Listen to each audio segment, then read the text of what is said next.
好，大家早晨，早晨，歡迎大家嚟到重新出發嘅力量。咁我哋就開始我哋今個星期六嘅分享啦。嗯，今日咧係我哋嘅 revision week。點解咁講咧？因為我哋已經係進行咗4個禮拜啦。咁4個禮拜裏面咧，我就不斷聽到好消息，亦都不斷聽到問題。咁所以咧，我就想一併嘅喺今日解答下大家嘅問題，同埋咧，我想攞個案例出嚟，現場分析，實際操作一次。好，咁我哋 recap 一下啦。咁過去嗰幾個禮拜我哋講咗啲咩咧？第一堂我哋就講咗咩叫做 manifestation 啦。嗰一堂咧，我有同大家講起，可以運用 visualization，運用想像力作為一個工具咧，係將我哋想要嗰個未來嗰個美好嘅未來帶入嚟我哋嘅生活當中嘅。咁跟住第二堂咧，我就好清晰咁樣講咗咩叫做一個 clear intention，即係你嘅清晰嘅目標。OK，咁咩叫做一個清晰嘅目標，同埋咩叫做 elevated emotion，即係高頻嘅情緒啊？咁嗰度開始有 kick 噶啦。咁啊，陣間我哋再嚟翻嚟講。咁第三樣嘢我就講咗咧，我哋嘅潛意識，我哋嘅潛意識係你想象唔到咁 powerful 嘅。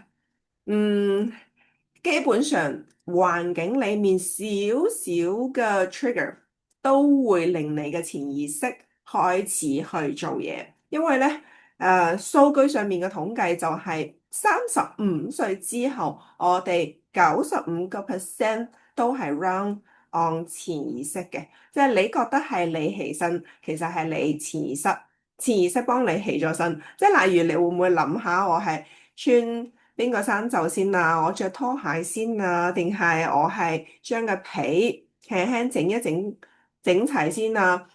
跟住我去咗廁所之後係碌手機先啊？定係坐喺餐台上面碌手機先啊？即係我哋覺得我哋係每一日自己主動生活緊，但係你發現好多時我哋係完全係個潛意識生活嘅。咁潛意識裏面環境對我哋有啲咩觸發咧？你所有接觸到嘅人事物都會對你有觸發嘅。例如你可能朝早擘開眼嗰一刻，嗰個窗簾就係爭一條罅，咁你就已經嗰個情緒就嚟了話，哎呀，嗰個窗簾我就講咗好耐又整都冇整啊，咁嗰個情緒就已經嚟到啦。我哋健康嘅情緒應該係事情發生，分析事情，跟住咧就事情發生，了解事情，分析事情，然之後到情緒。但係如果你係 run 潛意識嘅，即係你嘅人係嚟有潛意識控制嘅話咧，係冇成個過程嘅，就係你見到一件事情冇分析嘅。亦都冇情緒發生嘅過程嘅，直接就去到咧就係情緒噶啦，係冇了解事情，冇分析事情，直接去到情緒。咁當我哋身體接觸到嘅全部都係平時會 trigger 我哋嘅，即係會令我哋跳掣嗰啲嘢嘅時候咧，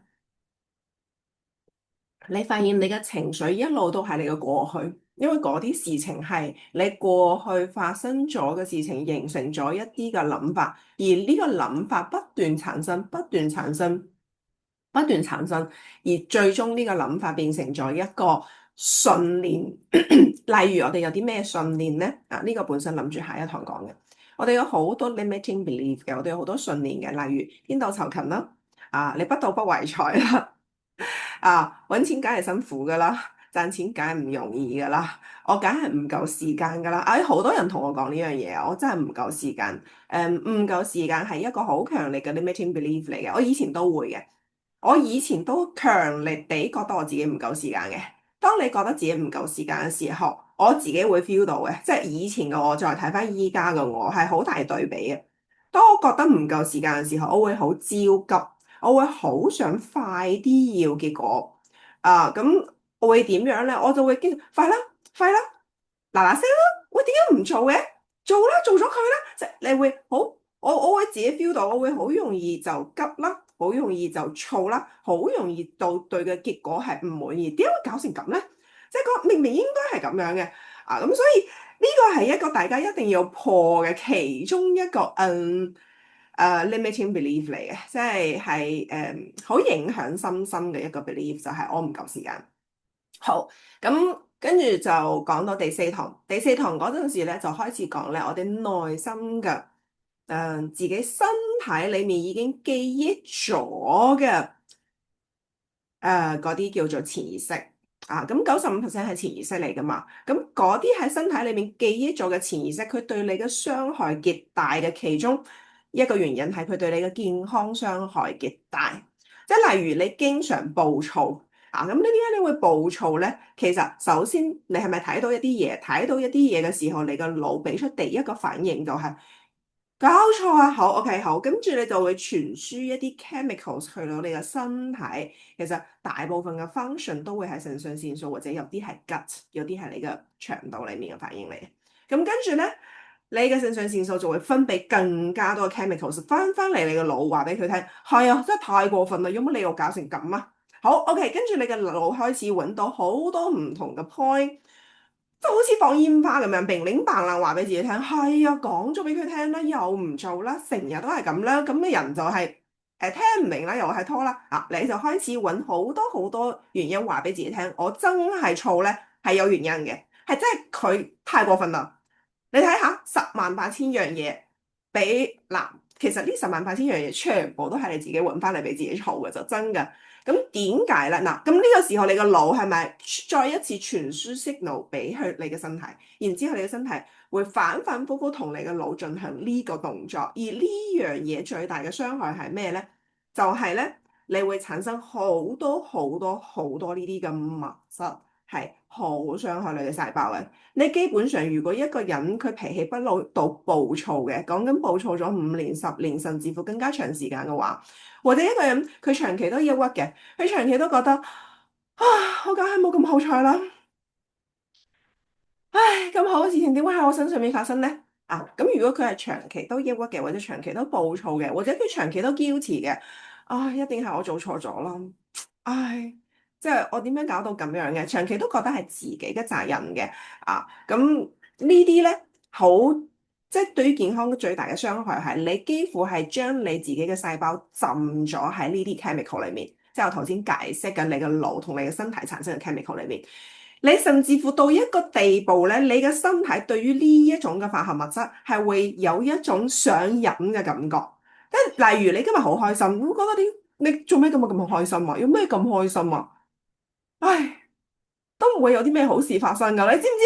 其實唔係你諗嘅，唔係你負面啊，係你身體已經慣晒㗎啦。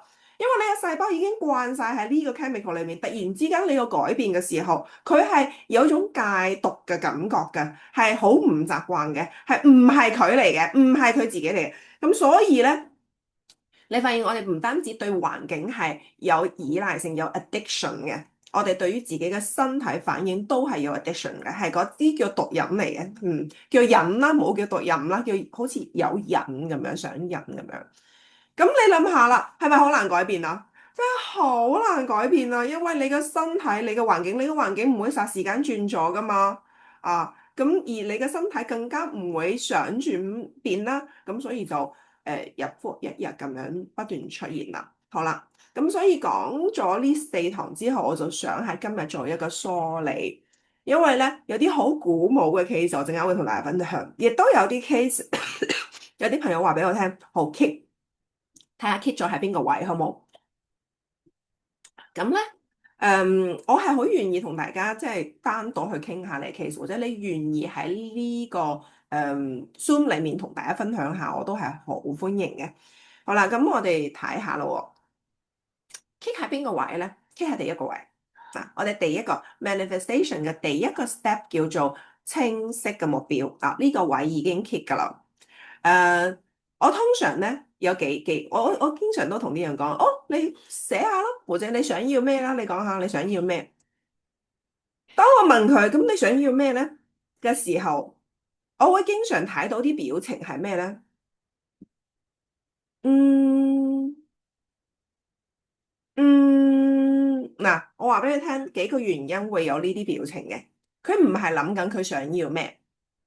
第一，佢會諗係咪現實㗎？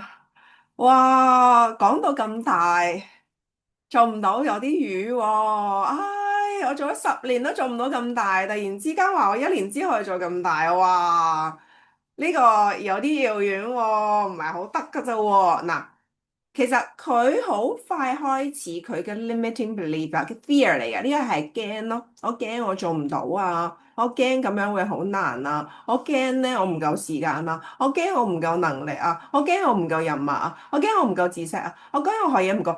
其實呢個 fear 呢個係 fear 嚟嘅，呢個 fear 完全係嚟自於過去事情發生，我哋形成嘅諗法，不斷諗同一個諗法之後形成嗰種嘅信念嚟嘅。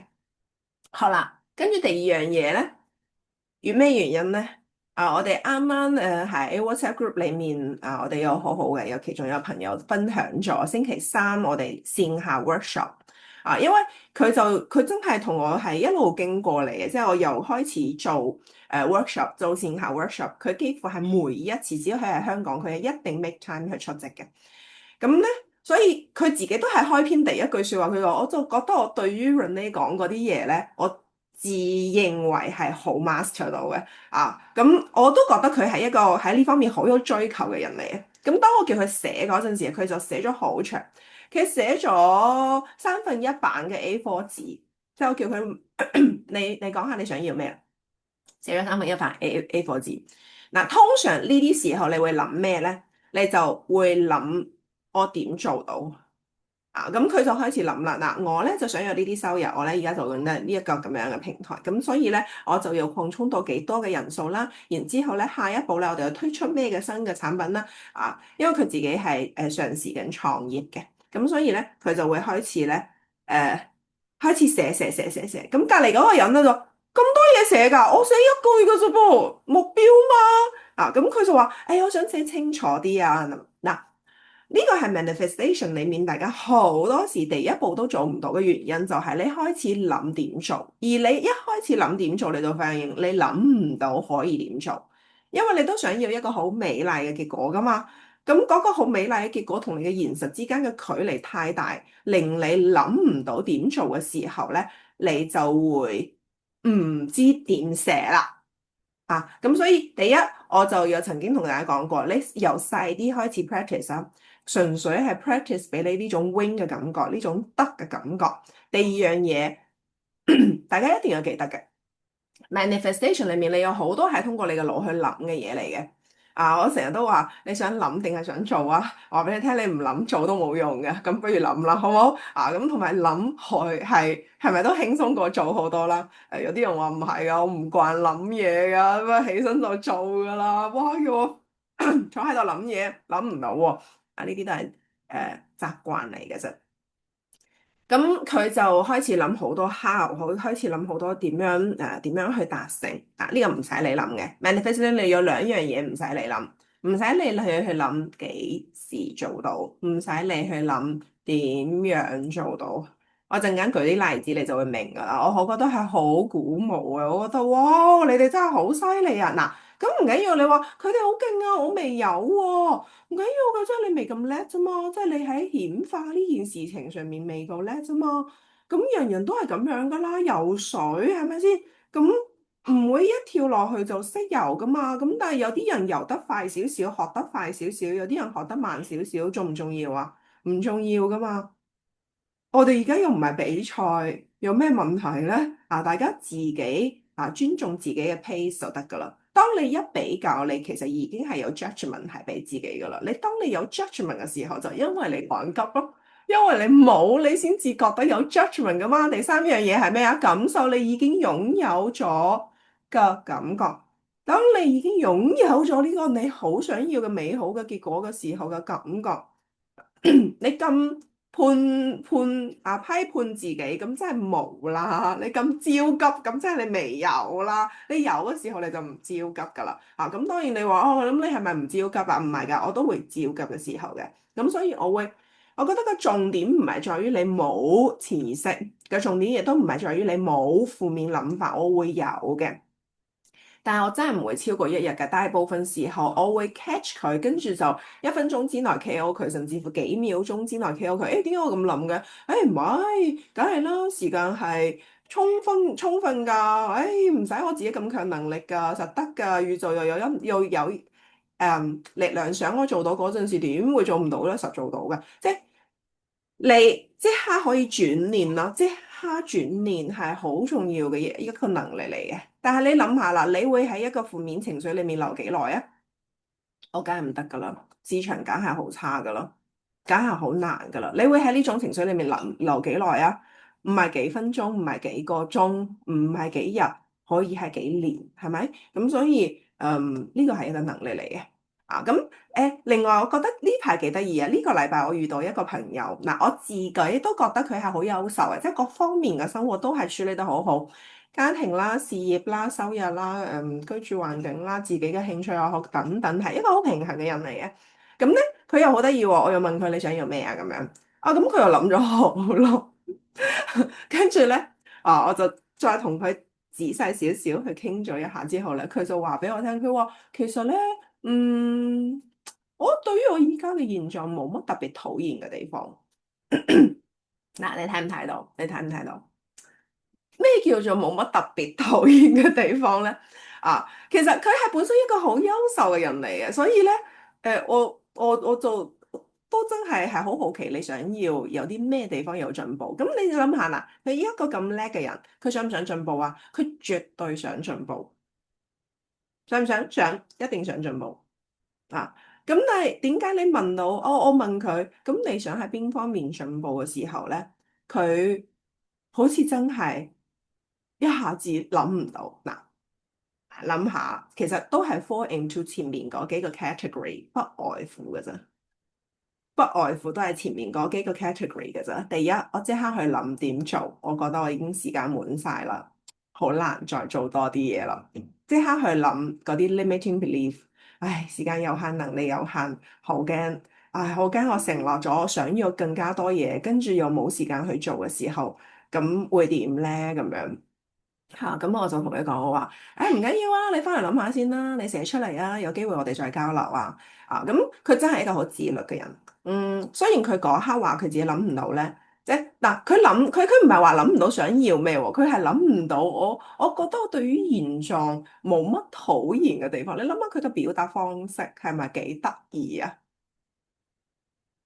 佢唔係話我唔想更加好，係我對現象冇乜討厭嘅地方啊！即係有啲人可能會覺得，哎呀，我想顯化就一定我而家唔夠好啊！我又想改變一下大家呢個思維嘅，你係夠好嘅，你係足夠好啊！你呢一刻就夠好噶啦，跟住咧你就會話俾你，唔係啊，你嗰個 friend 太勁啦，我咧真係哇，周圍都穿窿啊！啊，錢又唔夠使，時間又唔夠使，心態又一塌糊塗啦！誒，啲關係又搞得好差啊！誒，教仔又唔得，同老公又唔得，哎呀，總之就我真係唔夠好。嗱，我我真心地覺得，無論你係而家係一個咩嘅狀態，嗱，你都要嘗試喺依家呢個狀態裡面多啲去欣賞自己，多啲去睇到呢個狀態下面好嗰個位。嗱，例如我真係隨便舉個例子，我間屋好細，唉，真係好細，住3個人真係住得好辛苦。咁我有啲咩可以開心地去諗啊？咁你又諗下，哇，其實我都幾叻喎，30歲出頭自己有個單位供緊樓，哇，其實有幾多人可以做到呢樣嘢咧？我覺得我都真係一個幾有能力嘅人，係咪？即刻成件事情就唔同啦。其實你嘅環境唔會改變㗎，唯一可以改變嘅就係你嘅諗法嚟嘅。我自己都會發生呢啲事情㗎。我琴日同我細仔喺度玩。咁啊玩嘅時候咧，就佢咧就古怪喺我面前咧就反白眼，我好唔中意啊！即係夜晚黑10點鐘，你知有個人喺你面前反白眼，我好驚。咁我就慢慢開佢，我睇下佢咧，佢就咧，佢就話我，媽咪你推我啫，其實喺床上面啫，咁就佢就推到佢瞓咗喺度，你推我咁樣，佢話你反白眼啦咁樣，咁跟住咧好搞笑，咁啊。咁我跟住咧，我哋又喺度玩下玩下啦。咁我就扮嘢喺度打佢 pat pat 啦。咁即係可能真係玩得太開心，真係重咗啲。咁佢話你要打我咁樣，我就突然之間啦嬲咗。我話你做咩成日投訴我？即係我咁樣做咩都錯嘅。其實你發現唔係嘅，係我嗰一刻去睇呢件事情嘅觀點係由對錯嘅觀點去睇嘅。嗱，實情上面佢話你推我，嗱，我覺得佢抱怨事實，佢係咪喺佢個角度可以係講緊一個事實？我真係推咗佢嗎？但係我覺得係佢抱怨緊我，我覺得佢覺得我錯，我覺得我自己冇錯。你睇成個生理反應，我好快㗎，我好快 feel 到自己諗緊呢啲嘢㗎。所以其實大家對於自己意識嘅認知就係你會好快 feel 到其實你諗緊啲咩，點解你會有咁嘅反應，點解你會講呢啲説話？好啦，到我去打佢 pat pat，即係玩嘅啫，我就真係純粹係玩得好 messy 咁樣啦，喺床上面玩得好 messy。跟住佢就話咧，哎呀，你打我好痛啊咁樣。嗱，其實喺佢嘅角度，佢可能都真係講緊一個事實嚟㗎咋，即係你打得我好痛咯。咁喺我嘅角度，我就覺得玩啫嘛。由你話打 pat pat，打咗之後又話我好痛，你做咩成日都話我？頭先又話而家又。係咪好無聊啊？我想話，我都會有噶，我都會有好無聊嘅一啲情緒反應嚟嘅。咁我就即刻開始，嗱，佢哋瞓着咗，我就開始諗啦，我就開始靜心。第一，一定會做 gratitude，即係我一定會 count the blessings。有時候坑坑下就會瞓着嘅，真係會嘅。咁跟住我就會睇下，我會唔會係自己呢一刻能量？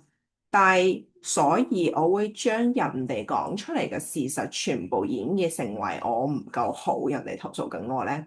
嗱，我都會有呢啲時刻嘅。我覺得嗰個分別真係在於，第一你有冇意識，第二你用幾短幾長嘅時間去解決呢種情緒咯。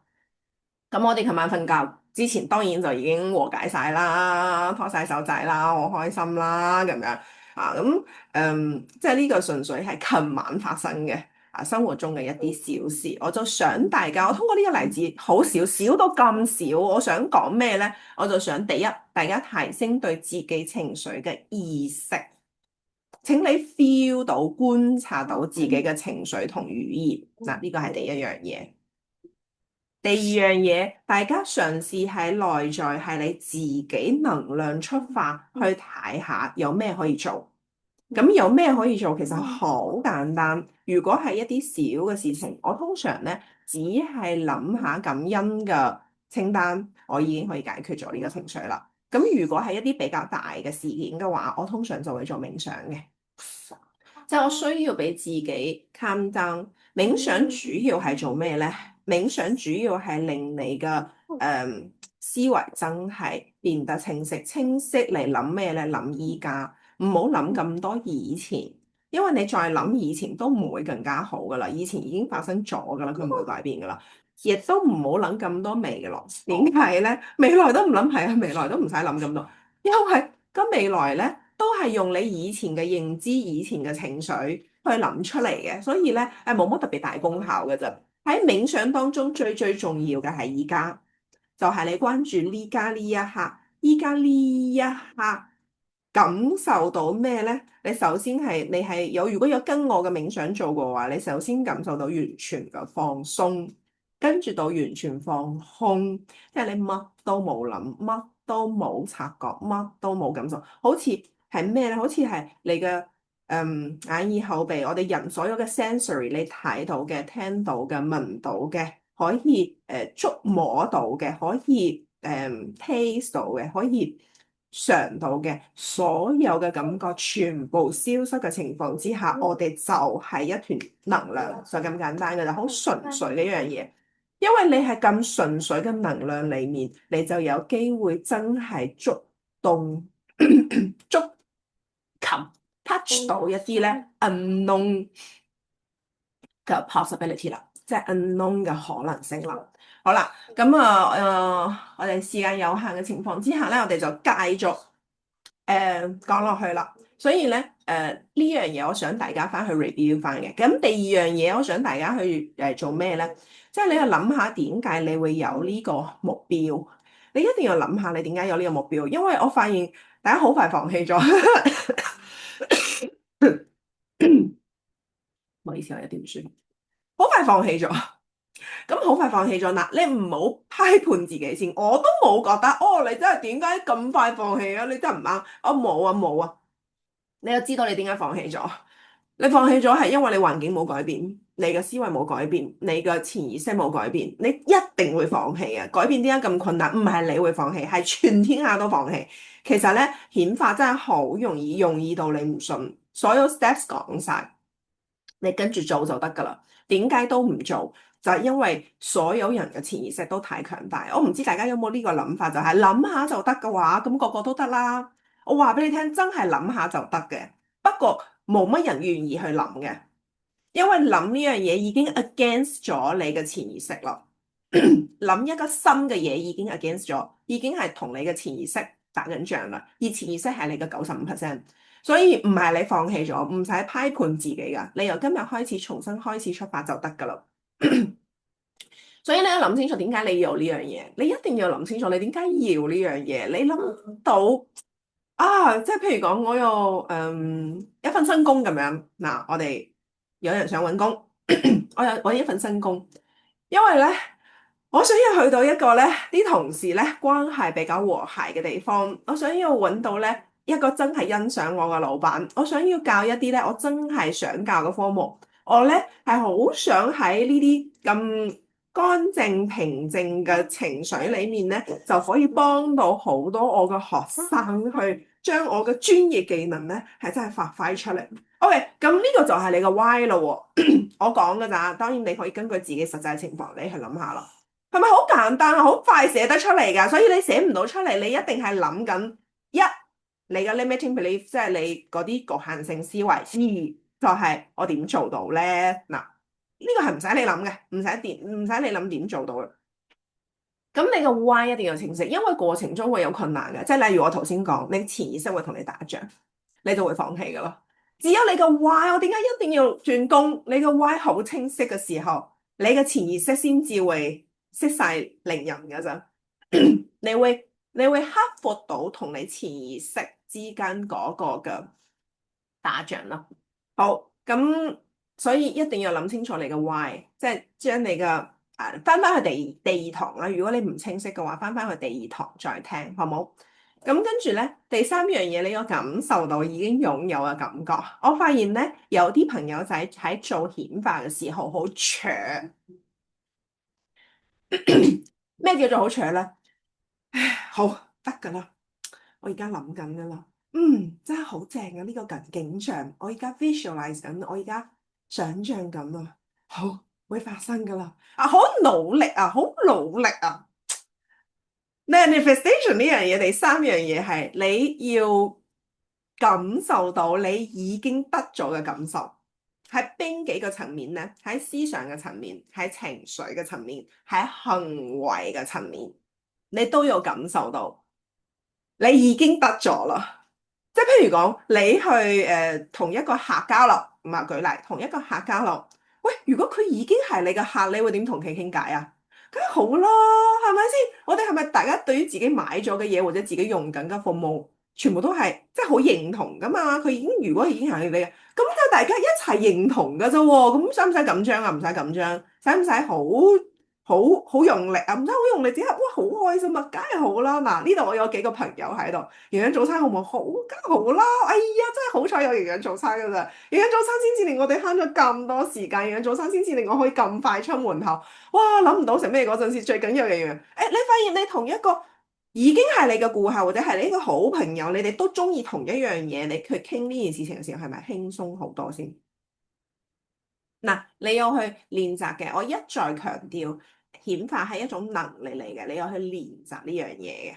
咁咧，當你譬如講你去揾工，咁咧自然就會好緊張啦，咁啊要準備啦，係咪？呢個係 align 緊你嘅行為。嗱，頭先講緊噶嘛，你要完全相信你已經得咗，係你嘅行為、你嘅思維同你嘅情緒，全部都要咧係已經得咗嘅感覺。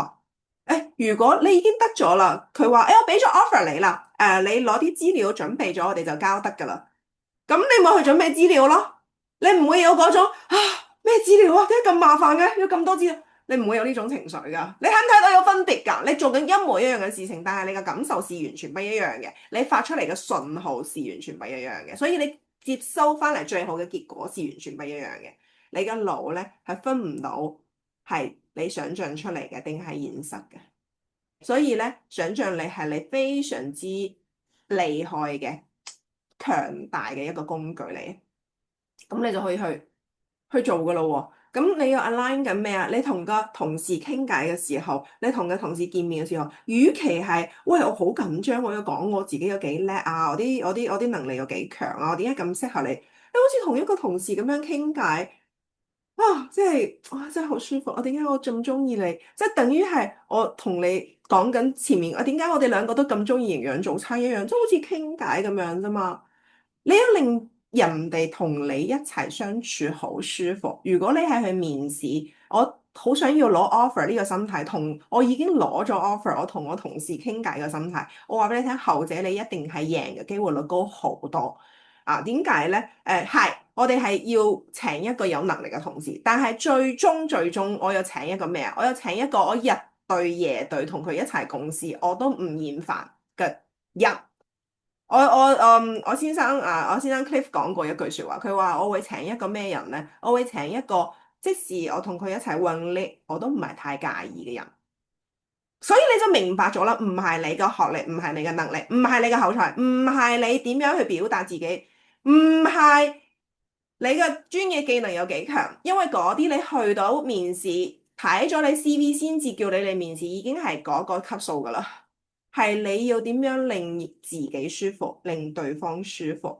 咁你已經擁有呢個 offer，係好幫到你進入到呢種舒服嘅狀態，直情 chit chat 咁樣嘅狀態。哇，咁就不得之了啦，係咪機會率高好多？所以係 align 你嘅思維，align 你嘅行為，align 你嘅情緒感受，已經得到之後嘅感覺。咁啊，我有兩個 case 分享啦，我覺得好精彩啊咁樣嗱，因為有啲朋友就會私底下又會問我，我係對於嗰啲有實質目標嘅人咧係特別即係重視啲嘅，因為我覺得好正啊，我想同佢哋一齊去經歷呢個體驗。咁我成日都同佢哋講，你當係練習咯，你唔需要覺得得咗好開心，亦都唔需要覺得唔得就好晦氣，呢個係一個練習嘅過程嚟噶嘛，咁我哋就一齊去練習。咁話說咧，就上個星期日嘅朝頭早同夜晚，我分別做咗呢個動作，但係結果完全不一樣。我同大家講下。咁第一個咧就朝頭早，我同兩個人，佢哋好清晰嘅目標，佢哋喺今個月想要做一個生意額。你姑且我就寫當係16萬，好冇？佢哋想要喺自己嘅生意裏面提升自己嘅生意額，就做16萬生意額。咁我就問佢哋點解啊？咁佢哋就開始寫啦。我覺得咁樣我就會好有成就感啊，好有目標感啊。我又可以幫到好多人啊，我又揾到好多錢喎。跟住咧，公司又有啲旅行招待喎。咁佢就寫咗點解佢哋自己寫一齊現場。我通常都會叫啲人寫字攞紙筆嘅嗱，呢個寫。咁跟住咧，我就問佢：咁如果真係有嗰陣時，你會有咩感覺啊？哇，so amazing 咁樣，哇，好 amazing 啊！哇，真係我好感動啊！我自己好驕傲，我覺得自己真係有咗自信啦，有咗希望啊！你聽佢講，你已經覺得呢件事情係好正嘅咁樣。咁跟住咧，我就叫翻佢哋做翻嗰啲 steps 啦。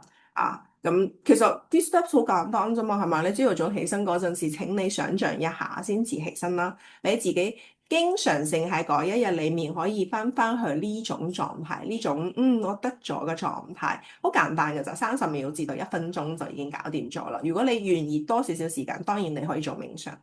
咁跟住咧，夜晚瞓覺前有咁樣練習，係咪？跟住每一次你得咗嘅時候咧，你都鼓勵下自己，喂，真係得喎，哇，真係得喎！你重複嘅加強呢種訓練。咁咧好開心啊！嗰、個朋友咧星期日夜晚咧就已經咧係send message 話，好啊！我從來冇諗過我可以做到呢樣嘢㗎。我喺 lift 口見到我個鄰居，我口講就出咗同樣早餐，我從來冇諗過我可以咁做㗎。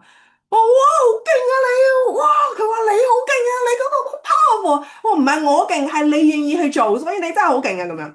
跟住第二日咧，我就又見到佢喎，咁啱連續2日都同佢傾偈。咁佢就已經好興奮話俾我聽，佢話我今日一次過出咗4套營養早餐咁樣。哇！你點出㗎？咁樣我就咁樣同啲人傾偈，跟住啲人就話：佢話誒你幫我執啦，我靠我信你啊，你專業啊咁樣。咁佢就咁樣就哇就突然之間做多咗好多生意。我從來冇諗過我可以同人食飯咁樣做到咁多生意嘅。我哇好勁啊！跟住佢嗰日翻到屋企咧11:21咧又 send message。哇！好犀利啊！我翻到屋企咧，我媽同我講咧，佢就同鄰居講咗下咧，人哋又想要用啲咩，突然之間2日，佢好似咧係做咗好多佢從來冇諗過自己要做。嗱，呢個就叫做 manifestation 啦。點解你諗嗰啲唔叫 manifestation？你諗嗰啲係你以前過往嘅經驗同知識嚟嘅，係冇新嘅資訊嘅，所以咧係唔會有呢種哇哇！你知唔知？當你真係進入呢種狀態嘅時候，就會不斷要哇哇咁咧。你有另外嗰日係2個朋友啊嘛，咁我就同另外一個朋友都有做同樣嘅事情。咁我琴日就問佢，我話：哇，你有冇 cap screen 你啲營業額啊？佢話：我冇諗過會突然之間一日搞咁多萬嘅營業額，所以我真係完全冇 cap screen。我話你真係有 cap screen 啊，因為佢係有1萬幾蚊生意額，突然之間去到接近10萬蚊生意額，係一日之間。咁啊，咁就即係又係嗰種哇好 amazing 嘅感覺，哇點解會咁嘅？哇我完全唔知道原來可以咁嘅。嗰種感覺，咁嗱，你就真係上到天台啦。好啦，咁啊，同樣地咧，我喺星期日夜晚同另外一個人咧都做咗一個關於你點樣去實現嘅，佢都有自己嘅目標。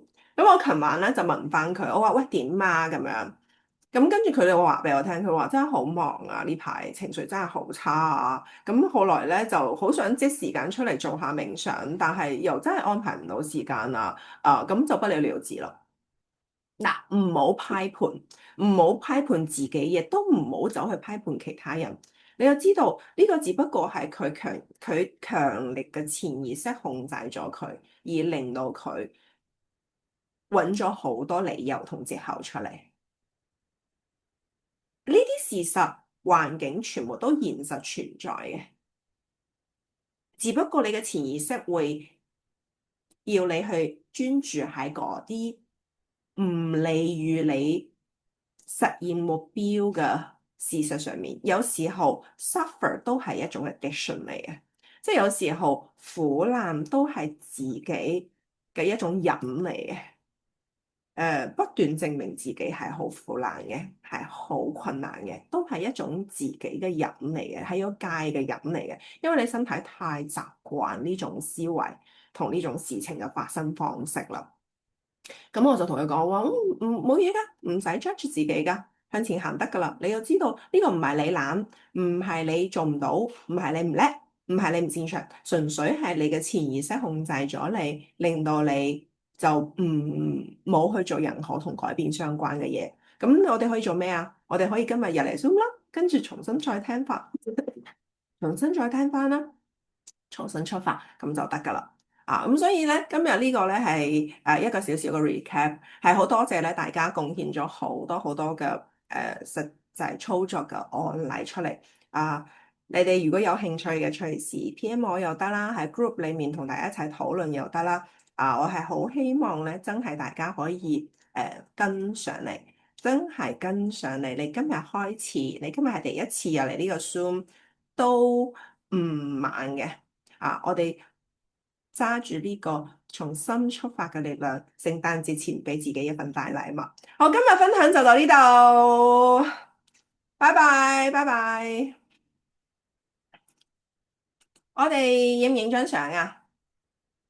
我哋影張相好唔好啊？有冇嚟唔嚟得切影張相啊？可唔可以有朋友幫手影張相？我又係咪 unpin 咗自己先啊？好，remove pin，好，OK。好，開到鏡就開鏡啦，開唔到鏡都冇緊要，我哋一齊影張相。哦，擺喺邊度好咧？好，嚟啦，一、二、三